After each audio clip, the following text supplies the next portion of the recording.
Hello, ladies and gentlemen. Welcome back to Economy, Microeconomy. And today we're going to cover elasticity. Elasticity is really one of those chapters where you have a little bit of formula. Okay, it's basic formula, and it's pretty much take demand curve into another level. Okay, so we'll have a little bit of basic math. Don't be scared. It's an easy chapter. I will break it down so that you will become an expert in elasticity. Okay, just a quick summary. Elasticity is basically a percentage change. That's it. It means that if the price change by a percentage, how customer react. Do they buy more or do they buy less? So when you have Black Friday, you go to the store, you have discount 1%, 2%, 3%, and that's related to elasticity. The stores may not know that they're doing elasticity, but that's what elasticity means. It's a percentage change in price, and you look at how customer react in terms of percentage change in quantity. So it's really a percentage change. So what we're going to do here is to see how to compute price elasticity.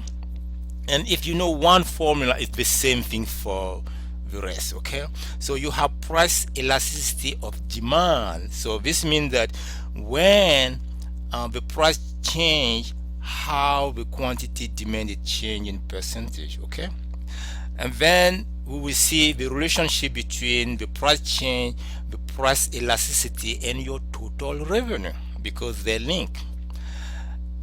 There is another one called cross elasticity here. Cross elasticity means that you're comparing two products.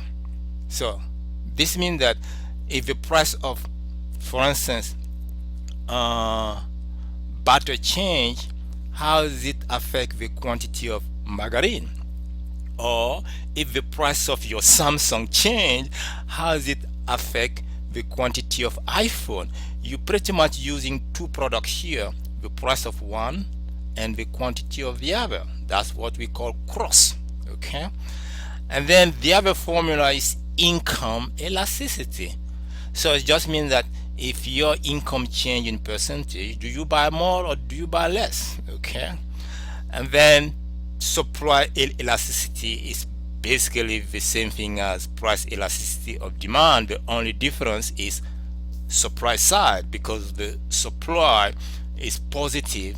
You have a positive relationship between the price and quantity supply, then the elasticity here is always positive. And those are the three types of elasticity we're going to be seeing. Price elasticity of demand. It means that if the price of one good change, how customer react, it's the same good. And then the cross elasticity of demand, you have two products here. The price of one change, how the quantity of the other change. And then you have the income elasticity. So it means that if your income change, do you buy more or do you buy less? Okay, and then you have a supply side. So let's dive into elasticity. So if a seller need to lower the price of a product, how much should it be lower? Okay, because business need to know about elasticity so that they can know if they need to increase price or decrease price. Because if they don't know, then it's going to be hard. So elasticity is something businesses out there need to know. So that's why before they start pricing, they do research to see if customer really like the product or not. And we will see if the product is elastic or not. Okay, and we will take some example about Netflix. Netflix is an example. It's inelastic. It means that you're getting used to watch Netflix. So if Netflix increase the price a little bit, you're not gonna dump it. You will still get Netflix. So you pretty much stuck.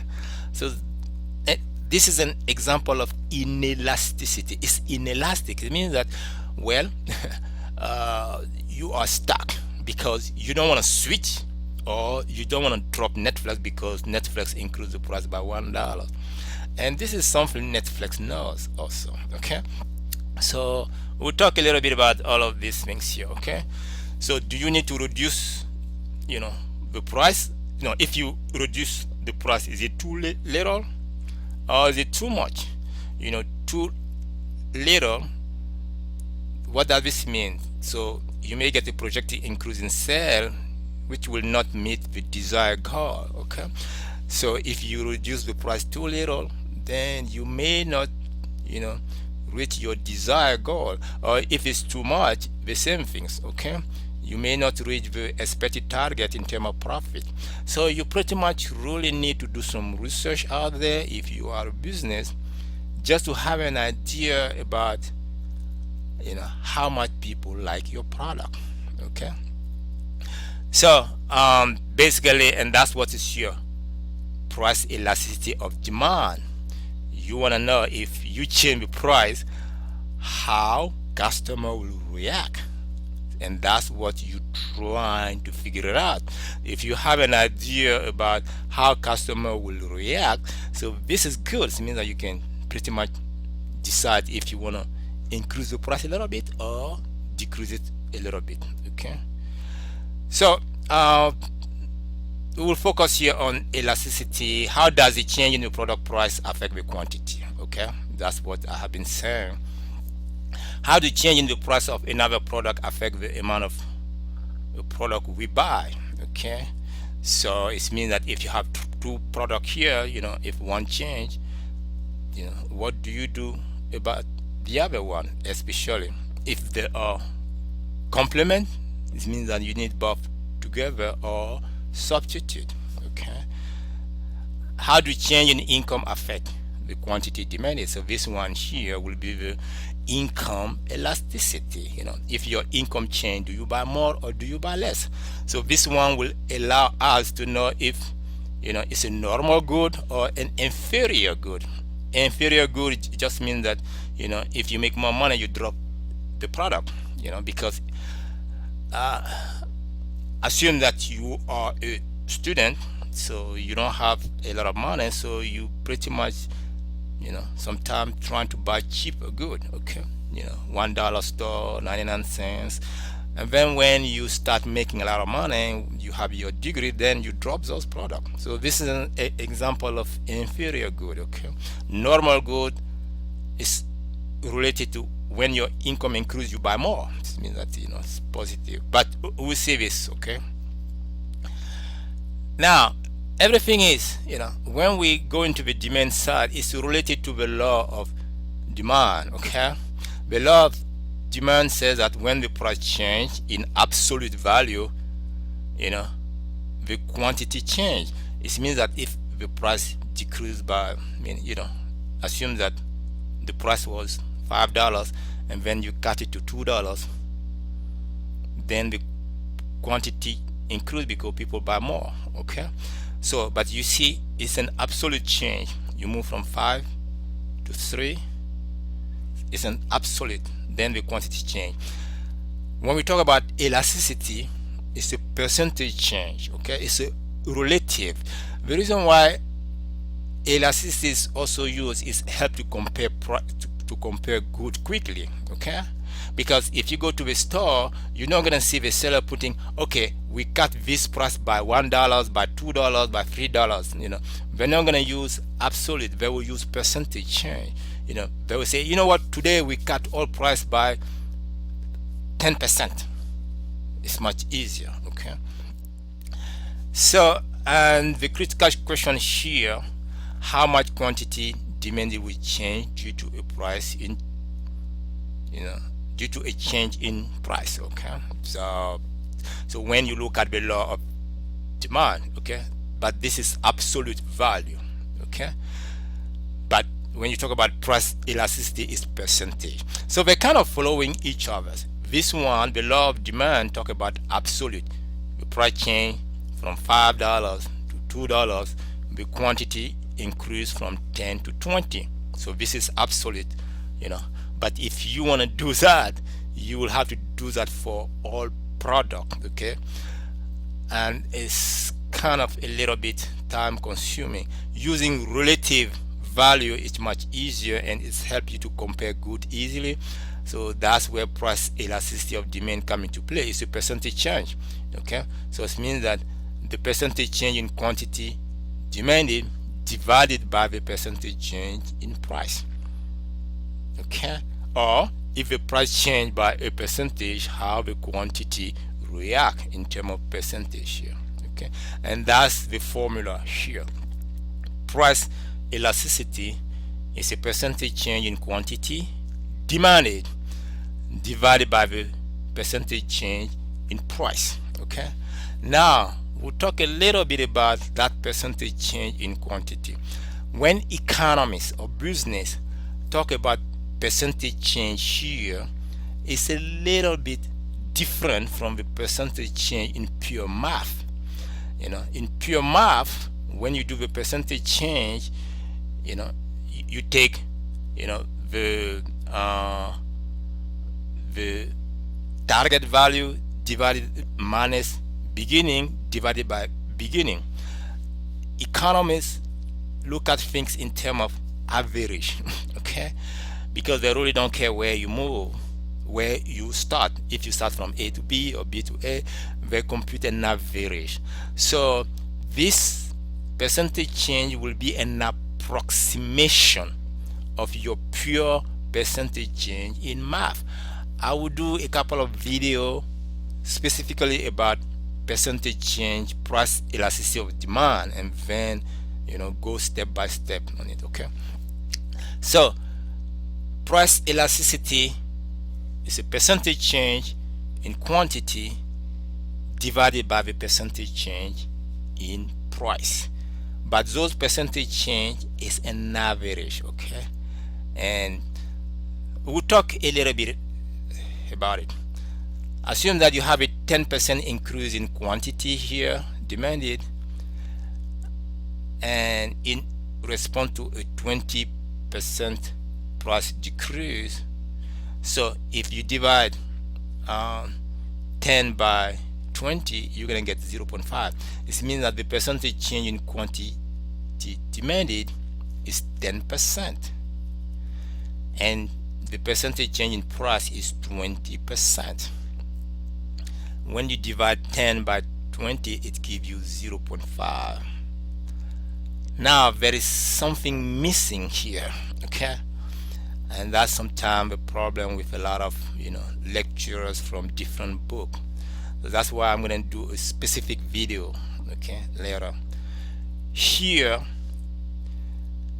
you have an increase in quantity, and here you have a decrease in price. It means that the price decreased by 20%. It means that the price goes down, so it becomes cheaper. People want to buy more, okay? But only 10%, okay? So the price is going down and the quantity is going up. That's basically the law of demand. Now this is in percentage change. If you want to see the real value here, this one should be negative.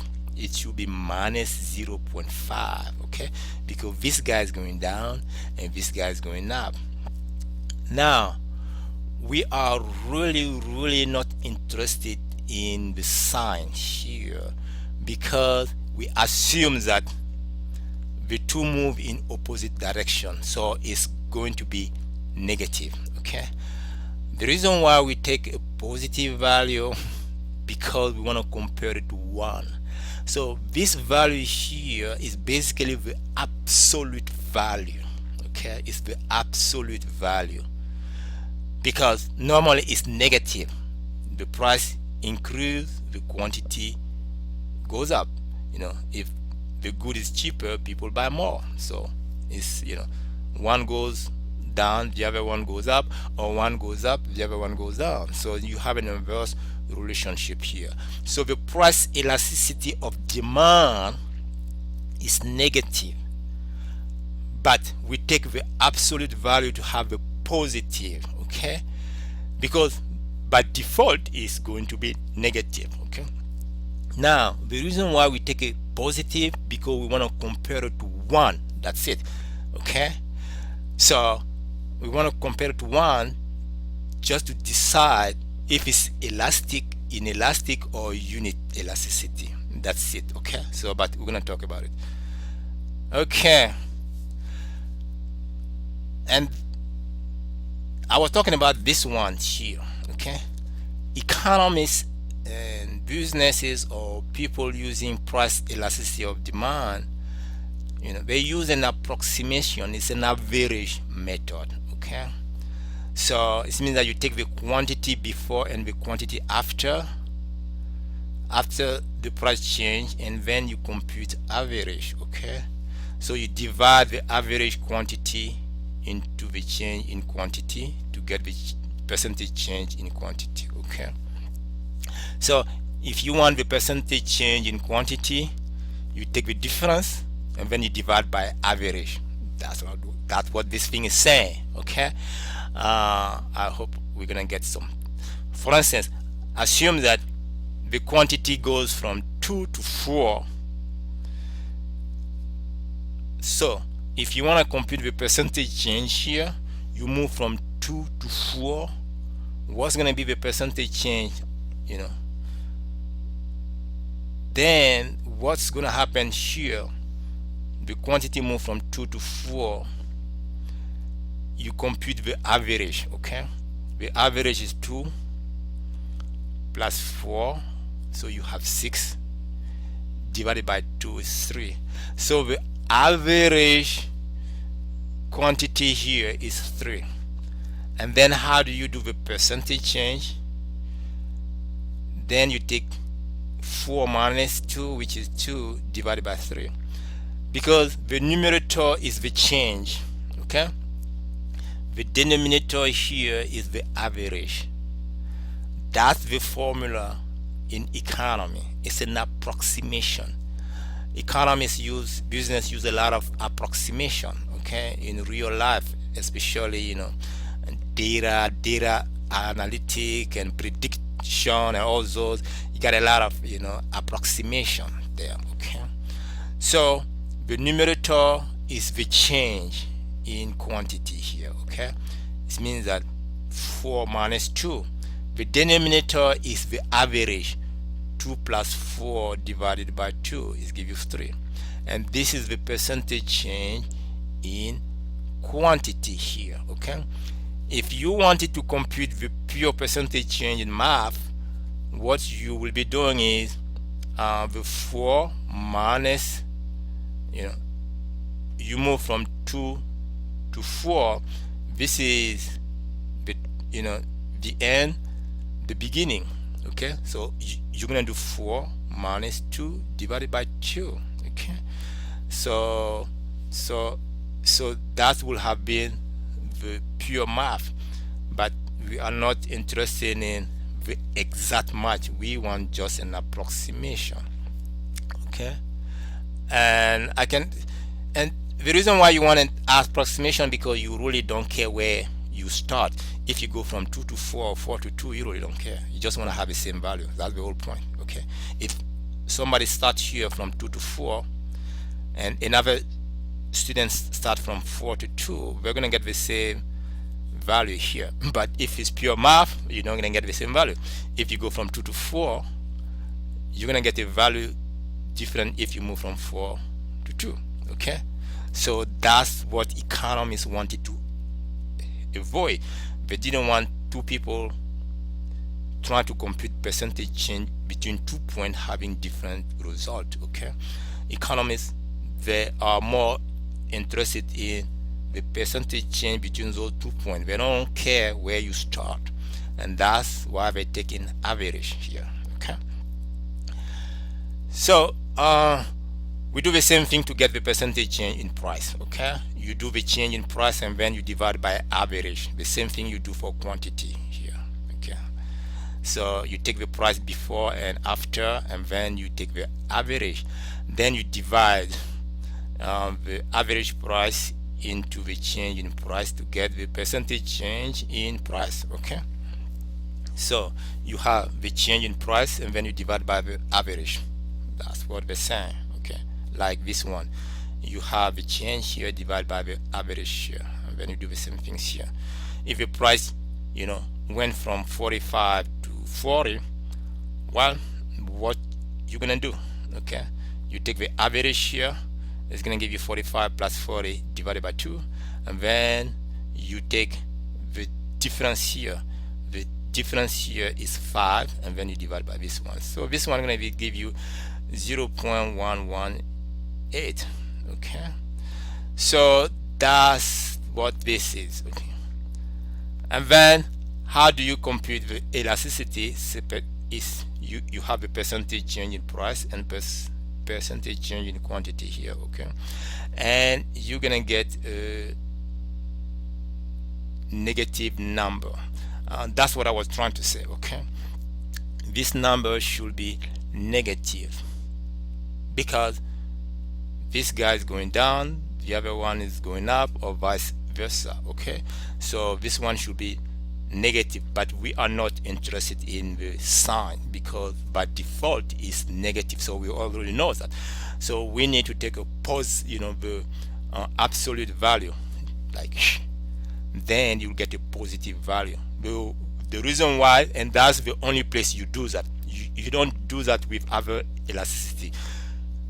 Price elasticity, demand is the only area where you take absolute value because the sign is negative here. Now, when we go to price elasticity income or cross price elasticity, the sign matter. Okay, it's very important.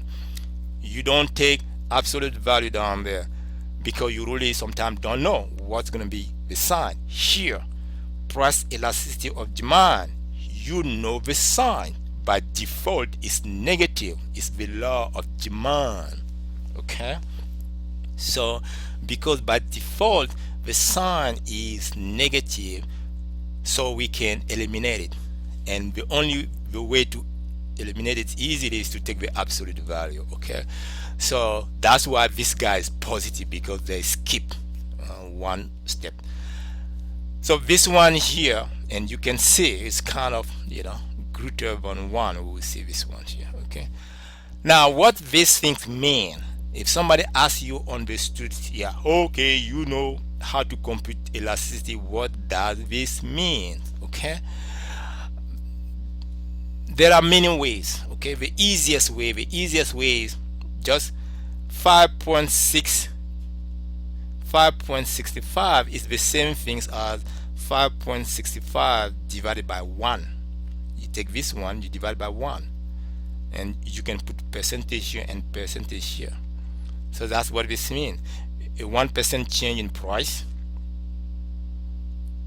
will give you a 5.65% change in quantity demanded. That's what.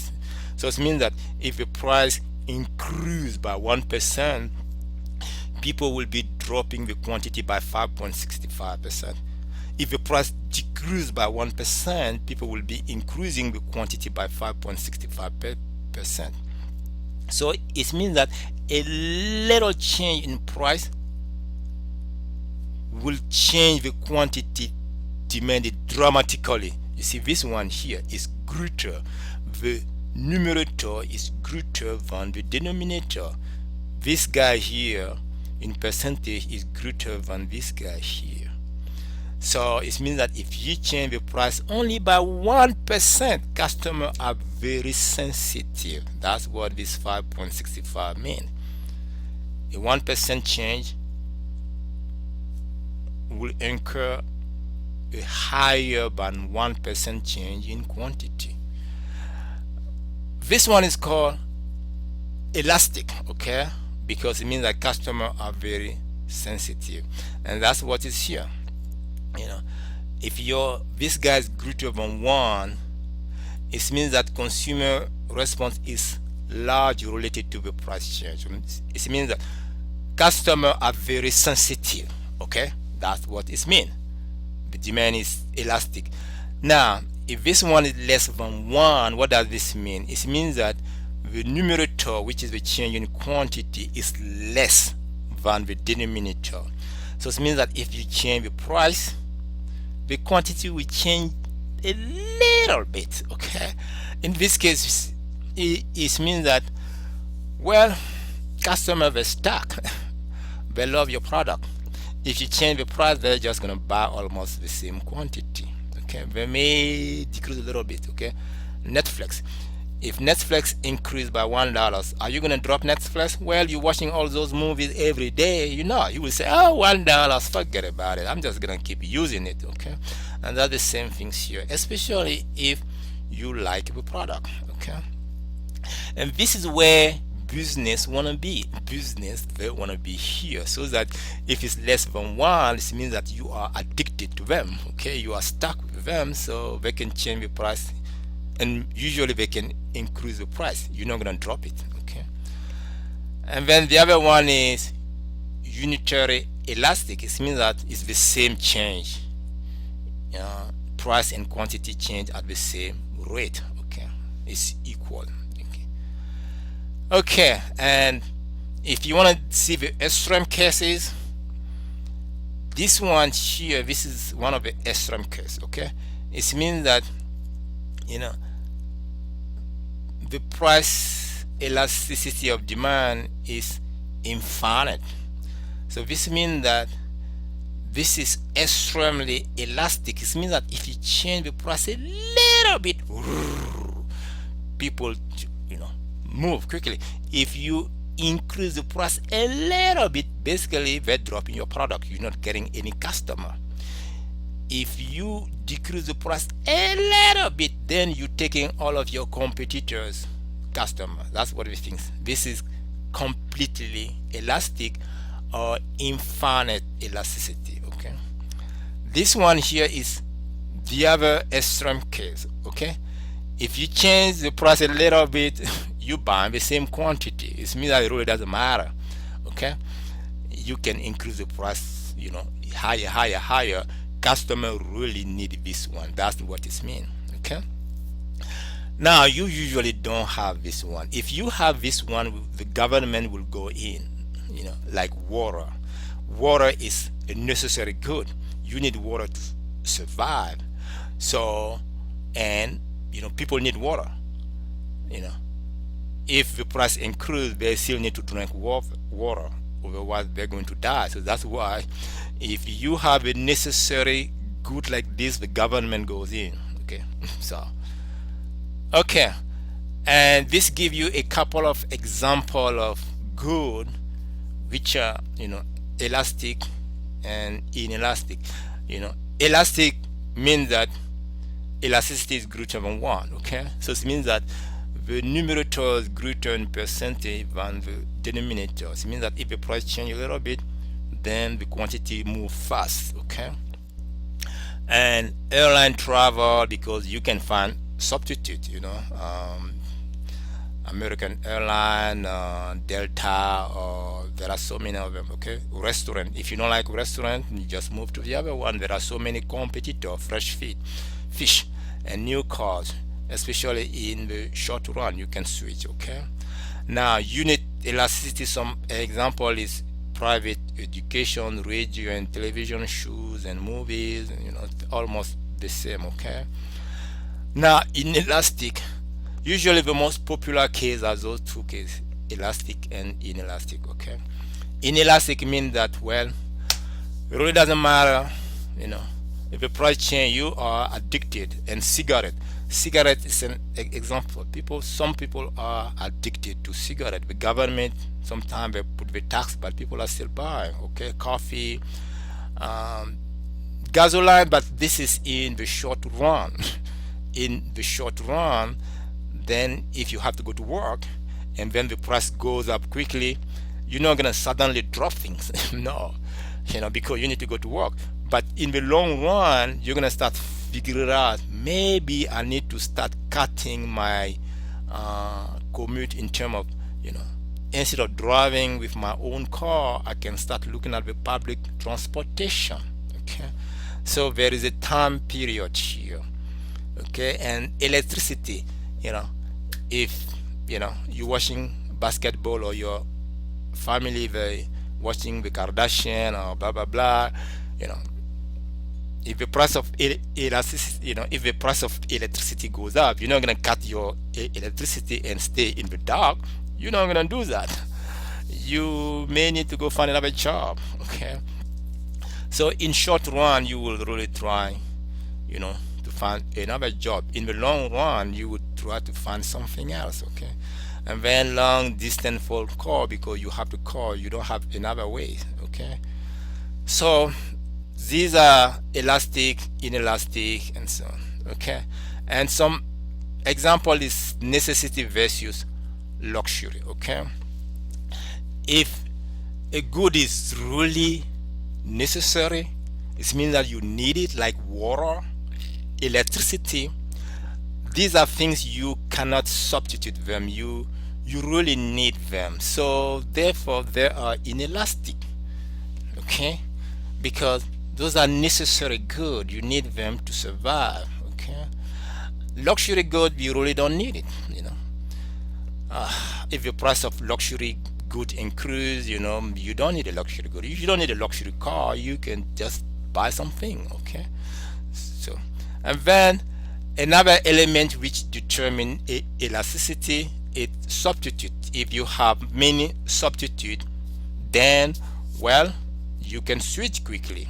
Okay, so if a good has many substitutes, it means that you have many choices, therefore it's become elastic. Okay, now if a good doesn't have a lot of choices, then you stuck, then it become inelastic here. Okay, and then some other element which can determine price, which can determine elasticity, is the relative price to income. Okay, so the demand for low price good is relatively inelastic.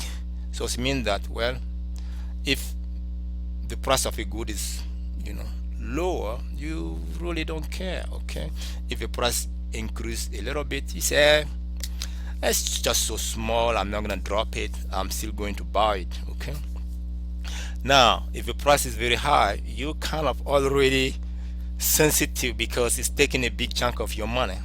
Okay, so if the price even goes up, then you need to start looking at for substitute. So that's what this thing is saying.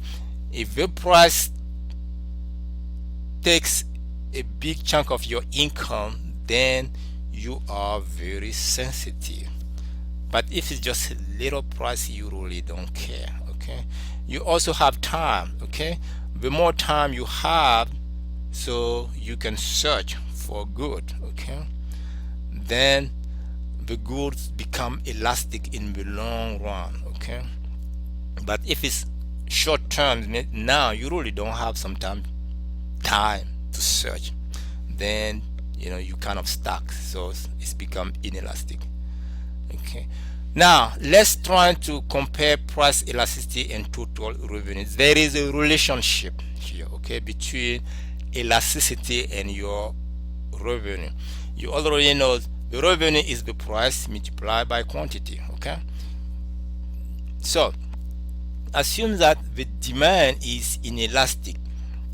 So what does this mean? If the demand is inelastic, it means that customers are not sensitive to price. It means that they don't have a lot of choices. They're stuck. Okay, if they like Netflix, well, that's what they love. Okay, if they love the iPhone, some people are stuck with the iPhone because that's what they are fan of, the iPhone. Okay, in this case here, if you are a business and you have this information, if you want to make more money, it means that more revenue, you just need to increase the price a little bit. That's what this thing is saying. A price rise increase your total revenue, and vice versa. Okay, so if you want to make more money and you have this information, you need to increase the price. Okay, now if the demand is elastic here, it means that customers are very sensitive, so you have to be careful, because that customers are very sensitive. or because they have a lot of choices, then you're not gonna increase price, because if you increase price a little bit, they're gonna switch. So what you're gonna be doing in this case here, you will tend to cut price down, because you know that the customer here are sensitive and you wanna bring them to your store. You pretty much will tend to decrease price if you wanna increase your revenue. So that's what this thing is saying. So that's the relationship between elasticity and revenue.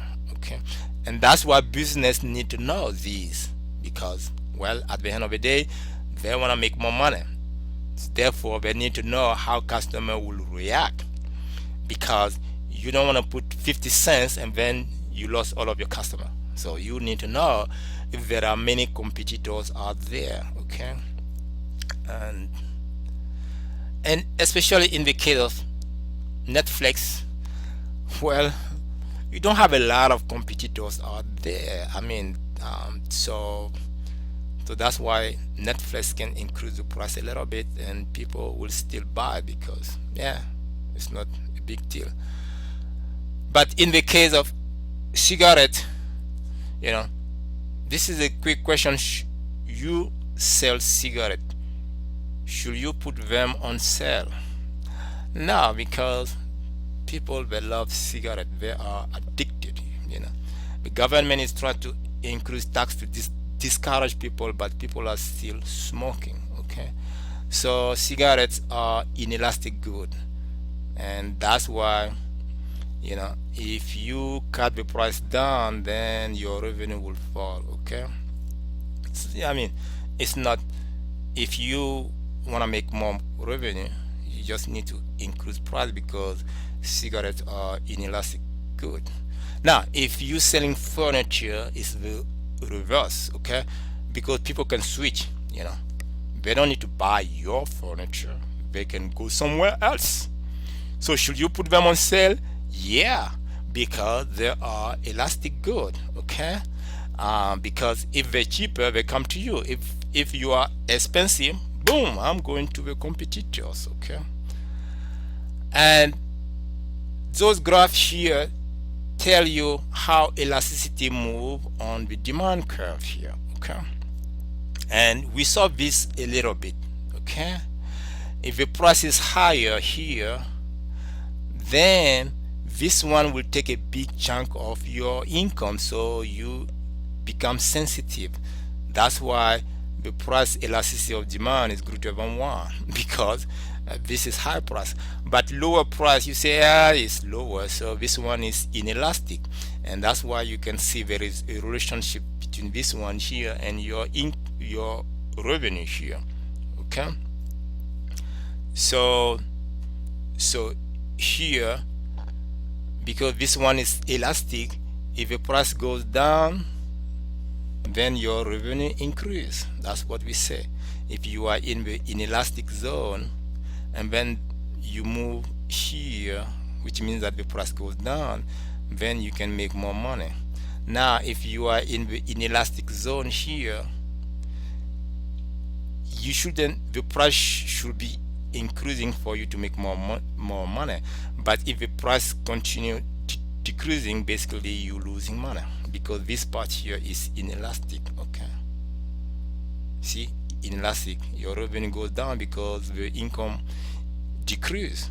So, and we already know, if you are in the inelastic zone, you should be increasing your price. Okay, if you go the other way, then if you come here, this one is positive. This means that if you go back here, because this part is inelastic and your price is increasing, your revenue is increasing, and vice versa.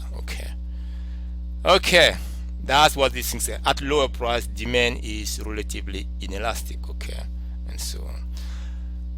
Okay, let's move to the next cross. So cross price elasticity is the next formula. It's the same formula. The only difference here, the sign matter, because you are comparing two products, the price of one product and the quantity of the other. That's what the thing is saying. So the sign allow you to know what type of good you have. Do you have substitute good or complement good? Complement is good, you need them together. Substitute means that you can drop the other one and go with, you can drop this one and go with the other one, because there are substitute: margarine, butter, public transportation, cars, substitute, and so on. Okay. Assume that the price of candy in the cereal fall. How will this affect the sale of popcorn? Okay. So these are things you need to know. If the result will tell you if candy and popcorn are substitute or complement. Okay. Now, yeah, we know a little bit candy and popcorn are substitute. Okay.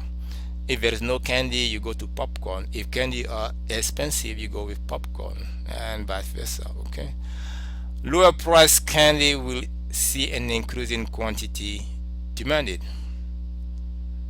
So, because the price is cheaper here, people move away from popcorn and come to candies. That's why popcorn decrease.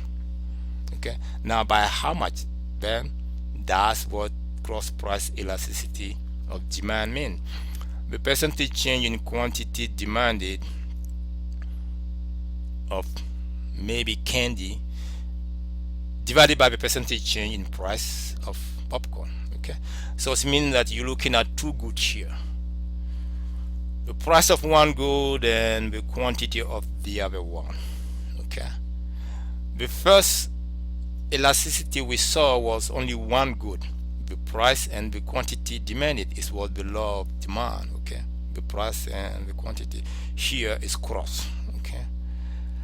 So substitute good means that you can replace one with the other. Okay. So if the price of one good rise, so what's gonna happen? If the price of this guy rise, you drop this one and you go with the other one. So that's why this one increase. Okay. And complement means that you need them together. Okay. Like gas and car, insurance and car, and so on. So when the price of a good X rise, so what's gonna happen? You're gonna drop this one. Now, because this one and this one are complement, you're also going to drop the quantity here. So that's why the price here rise, the quantity here goes down. Okay. And if you look at the sign, if popcorn sale decline by 20% when candy drop by 10%, so the cross price elasticity, you just divide this guy by this guy. It's gonna give you 20 divided by 10, because it's minus drop, you have plus signs here. Okay.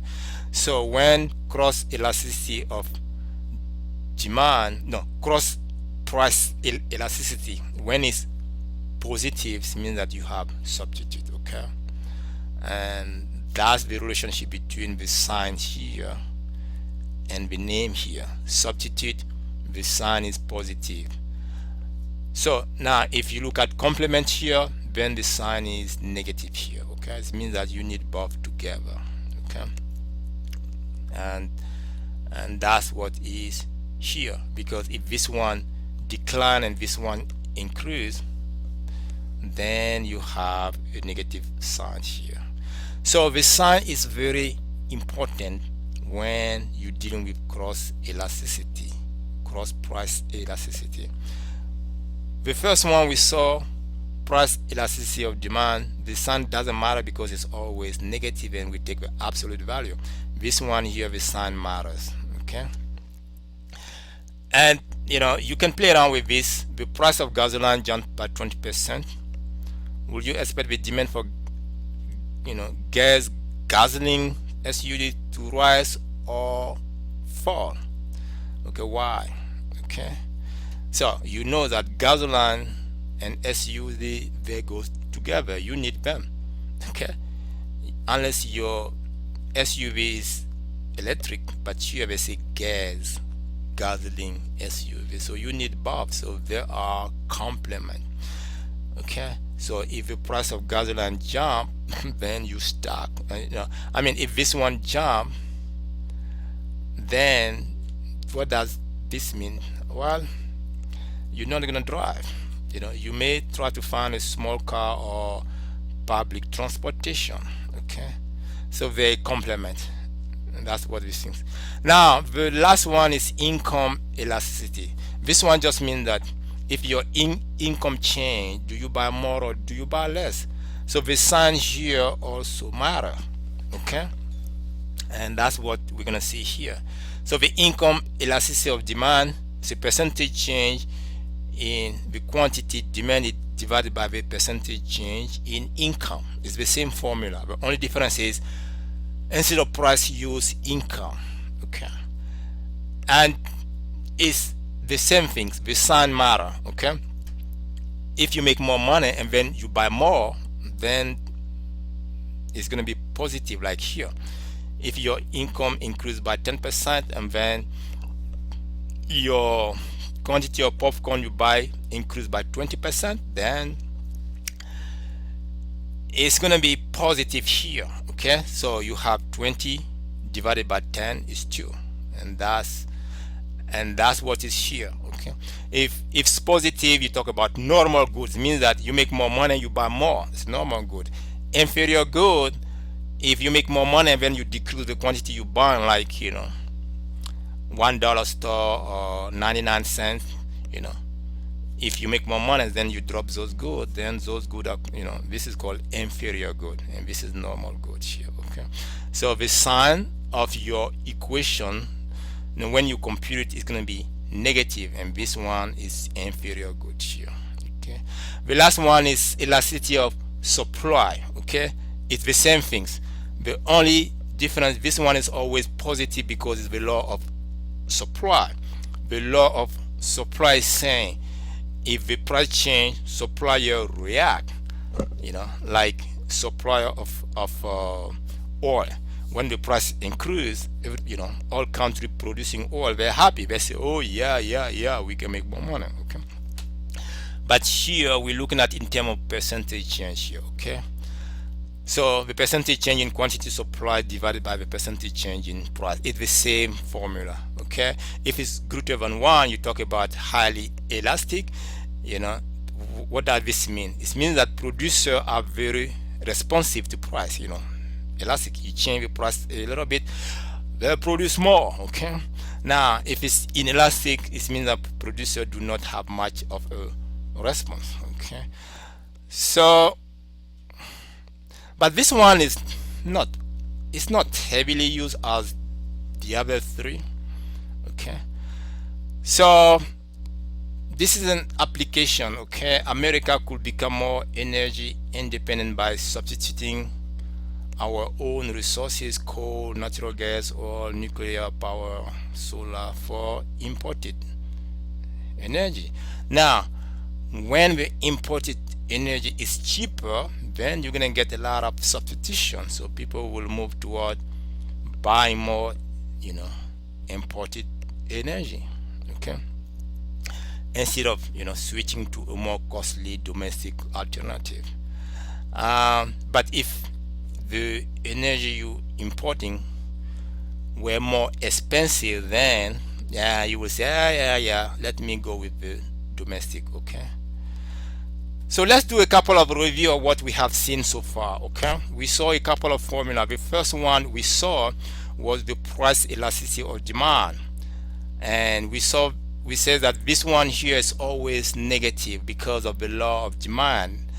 And to remove the negative sign, we take the absolute value. Okay, so this one is just the intensity of response of consumer to a price change. Okay, it means that how sensitive customers are when the price change. Okay, it's equal to to the percentage change in quantity divided by the percentage change in price. So it's a relative. It allows you to compare different goods here. Okay, you don't want to use the absolute value, which is you cut the price by $1 and then you want to see how customer will react. then you will have to do that for all product. But using the percentage change is much faster and it is easier to compare good. Okay. So if elasticity is greater than 1, we call this elastic. Okay. If it's less than 1, it's called this inelastic. If it's greater than 1, it means that customers are very sensitive. If you change the price a little bit, then they change quickly. If you drop the price a little bit, then they run and come to your store. If you increase the price a little bit, they run away from you. Okay, that's what elastic means. Inelastic means that customers are stuck. Okay, you can change the price; they're not gonna change, heavily the amount of good they're buying.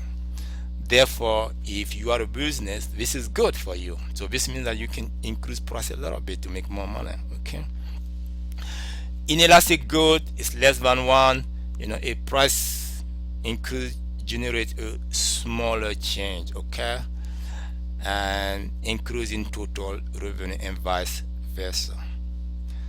And big price change, small quantity change. Okay. Now, if you are in elastic good, that's what I was saying.